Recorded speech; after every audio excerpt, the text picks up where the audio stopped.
안녕하세요. 경제 읽어주는 남자 김광석입니다. 반갑습니다. 지난 한 주 세계 경제에 빅 이벤트가 있었습니다. 바로 CES 2025였습니다. 이 CES 2025가 보여준 그 미래는 무엇인지, 그 기술적 현장을 들여다보면 분명 그 미래를, 산업적 미래를 들여다볼 수 있는데, 그 기술적 미래에 CES는 어떤 미래를 보여줬는지, 특히 핵심 메시지 한 가지만 꼽아봐라. AI는 이제 시작이다 라고 체감할 수 있지 않을까. 저도 매년 이 CES를 꼭 참석하고 있고, 또 어떨 때는 대면으로, 어떨 때는 비대면으로 참석을 하는데, 올해도 CES 2025에 비대면으로 참석하고 해당 주요 이슈들, 강조해서 보여드려야 될 것들 여러분께 지금부터 전해드려 볼까 합니다. 가볍게 CES의 개요를 말씀드려보면, 말 그대로 그냥 가전제품 제조업자 협회가 매년 1월에 미국 라스베이거스에서 주최하고 있는 세계 최대 전자제품 전시회입니다. 그 전시회 하면 또 유명한 것이 스페인에서 개최되는 MWC, 또 독일 베를린에서 개최되는 IFA가 비교될 만한 그 박람회라고 볼 수 있겠는데, 사실 지금은 비교도 안 된다 이렇게 평가할 수 있지 않을까. 참가 기업 수만 4,500개 기업, 국내 참가 기업만 1,031개 기업이 참가했습니다. 이 CES에서 올해의 가장 중요한 핵심 이슈는 바로 AI, 로봇, 또 스마트홈, 디지털 스퀘어, 모빌리티, 이 정도가 되지 않을까 강조하겠고요. 이 부분을 지금부터 하나하나 살펴보도록 하겠습니다. CES 2025의 대주제는 Connect, Serve, Discover, Dive In 입니다. 일단 Connect는 연결이죠. 사물 인터넷 기술도 떠올릴 수 있겠고요. 메타버스도 떠올릴 수 있겠지만, 이제 사람과 사물이 연결되도록 하는 데 있고, Solve, 어떤 우리 사회가 안고 있는 문제점들을 해결하는 데 이 기술적 역할이 있겠고, 그 해결하는 데 있어서 Discover, 그리고 Dive In, 거기에 빠지도록 하는 그 CES 2025 무엇이 지금부터 전개되고 있는지를 말씀드려 볼까 합니다. 일단 한 가지는 제가 포인트를 좀 꼽다면, 일단 CES 2025가 보여준 미래를 그냥 한 문장으로 정리한다면, 그 해당 홈페이지에서 제시하고 있는 것처럼 CES는 이미 이 테크놀로지의 모습들을 통해서 미래에 해결해야 될 여러 도전 과제들을 우리가 직접 기술로서 해결해 보겠다라는 의지를 표명하고 있다라고 생각이 되는데, 지금부터 하나하나 들어가 보도록 하겠습니다. 역시 이 CES 하면 키노트 스피치를 빼놓을 수 없습니다. 이번 키노트 스피치는 저도 그래서 가죽 자켓을 입고 있는데요. 네, 여러분이 너무나 좋아하시는 젠슨 황이었습니다. 만달레이 베이 호텔이 있고요. 여러분 아실 만한 분들 많이 아시겠지만, 여기에 아레나가 있는데 굉장히 큽니다. 이렇게 큰 아레나인데요. 여기 1만여 명, 여기 뭐 보통 운동 경기, 스포츠 경기 많이 하는데 1만여 명의 참석자가 이 자리를 가득 메웠습니다. 이 젠슨 황이 어떤 이야기를 했을까? 보시는 것처럼 피지컬 AI, 이제 물리적 AI라고 표현할까요? 이제 AI 하면 그냥 소프트웨어로서 생각을 많이 해오셨는데, 이제 로봇과 혹은 자율주행차와 같은 피지컬, 물리적인 어떤 우리 손에 잡히는, 눈에 보이는 그런 어떤 기기들과 AI가 결합되는 과정이다. 그러니까 챗 GPT 모멘트다. 뭐를 위한? 로보틱스를 위한 여정에 있다라고 표현까지 하고 있었습니다.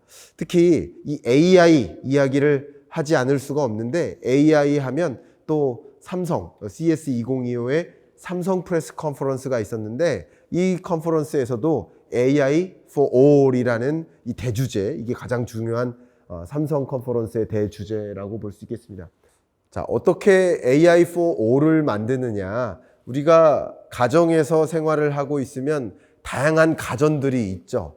세탁기, TV, 뭐 냉장고, 여러 가지 가전들이 있다면 거기에 스마트 띵스, 소위 사물 인터넷 기술과 연동되어서 사물과 사물이, 사람과 사물이 연결된 채 홈 AI를 이룬다라고 볼 수 있겠고, 이 AI를 통해서 집안에 있는 그 모든 것들, 모든 가전이나 전자기기들을 나와 연동시켜서 내 감성에 맞춘 음악을 틀어준다든가, 나의 인공지능 비서가 내 스케줄을 소개해 준다든가, 내가 지금 외로운데 그 AI와 소통을 한다든가, 이렇게 AI와 함께하는 AI for All을 보여준 삼성 컨퍼런스를 우리는 잊을 수 없는 것 같습니다. 특히 여기서 어떤 메시지를 줬냐면 홈 AI와 함께 이 산업 지형을 reshape, 변화시켜 나가겠다라고 강조를 했었고요. 이 가전업계 라이벌 하면 또 LG그룹인데, LG전자도 AI를 통해서 이 고객 경험, CX라고 하죠. Customer Experience, CX를 차별화시키겠다라고 강조한 그런 박람회들 있었습니다. 그 부분도 여러분께 코멘트 해드리도록 하겠습니다. 아까 말씀드렸었던 AI가 그냥 이제 소프트웨어로서의 AI, 솔루션으로서의 AI가 아니라 피지컬 AI의 모습을 보인다라고 하면 몇 가지 사례를 들어드려야겠는데, 삼성전자가 이번에 소개한 AI 반려로봇 볼리입니다. 이렇게 조그매요. 요만한 로보틱스가 우리 집에서 굴러다닌다고 생각해 보세요.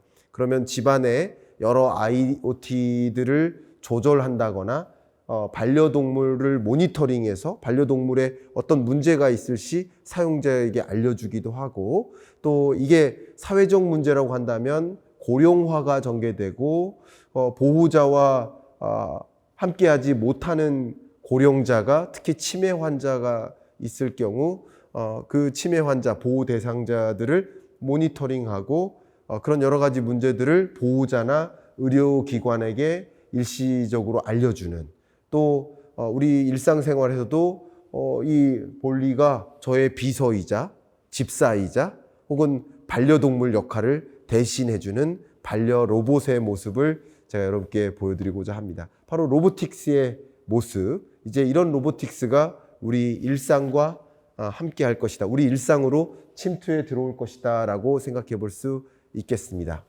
바디 프렌드, 여러분 너무나 익숙한 우리 안마 의자라고 볼 수 있겠죠. 근데 이제 더 이상 안마 의자가 아니다, 보시는 것처럼 헬스케어 로봇이다. AI 헬스케어 로봇 733을 소개했습니다. 이게 같이 일어나서 이 안마 의자에 들어간다고 표현해 볼까요? 들어가면 얘가 이제 같이 누워줘서 이제 안마를 시작하고, 나의 어떤 부족함, 나의 감성, 이런 것들 터치해 나가면서 정말 말 그대로 AI가 활용된 안마 의자다. 로보틱스의 모습입니다. 이제 더 이상 안마 의자가 아니라 로봇으로 분류하기 시작했다. 이런 말씀, 역시 로봇이 우리 일상으로 들어오겠구나 생각해 볼 수 있겠습니다. 또 한 가지 강조하지 않을 수 없는 것이 디지털 헬스케어입니다. 보시는 것은 비브링이에요. 우리 한국 기업입니다. 스마트링인데요. 이 스마트링, 비브링은 연동된 어플리케이션을 통해서 실시간으로 건강관리를 하게 해준다라고 강조하지 않을 수가 없는데요. 예를 들면 심박수, 산소 포화도, 심박 변이도, 스트레스 정도, 이런 각종 생체 신호가 있죠. 그리고 수면 패턴, 이런 것들을 측정하고 분석해 줍니다. AI 알고리즘이 있기 때문에 모노럴 혹은 바이노럴, 이런 사운드 기반으로 맞춤화된 수면 향상 사운드를 제공해 주기도 합니다.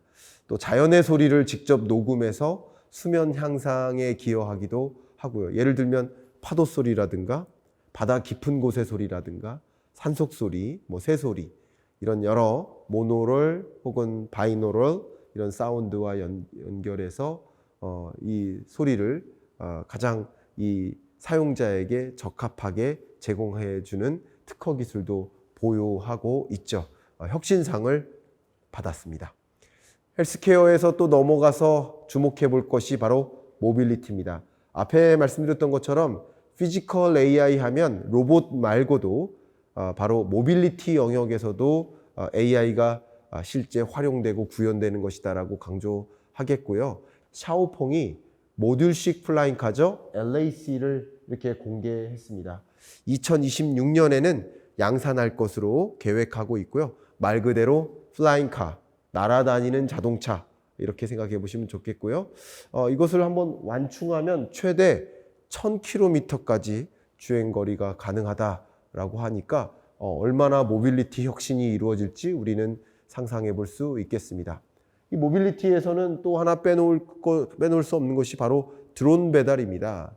메터넷은 이 드론 배달을 선보인 가장 대표적인 혁신상을 받은 기업의 모습이고요. 이 사진에서 보면 앱을 통해서 버튼만 딱 누르면 드론이 스스로 날아가서 집 마당에 식품을 배달해 줍니다. 물론 도심 속에서는 활용도가 약하다고 할 수 있겠으나 산간, 또 외딴 섬 이런 지역에도 식료품을 큰 비용 없이 배달해 줄 수 있다라고 한다면 더 없는 혁신이 될 수 있지 않을까요? 유통, 물류 영역에서도 이 모빌리티 혁신이 충분히 활용될 만한 산업적 지형 변화를 여러분 확인하실 수 있겠습니다. 역시 모빌리티 영역, 아까 말씀드렸던 로보틱스 영역까지 강조해 드렸었는데 제가 뭐를 말씀드렸습니까? 물리적 AI, 그죠? 피지컬 AI를 설명드렸었죠. 이제 물리적 세계, 소위 로봇이라든가 자율주행차라든가 드론과 같은 이런 물리적 세계에 있는 여러 유형의 것들과 AI 플랫폼이 상호작용할 수 있도록 만들겠다. 젠슨 황이 가장 강하게 강조한 영역이고요. 그 AI 플랫폼을 코스모스로 이름을 정하고 있죠.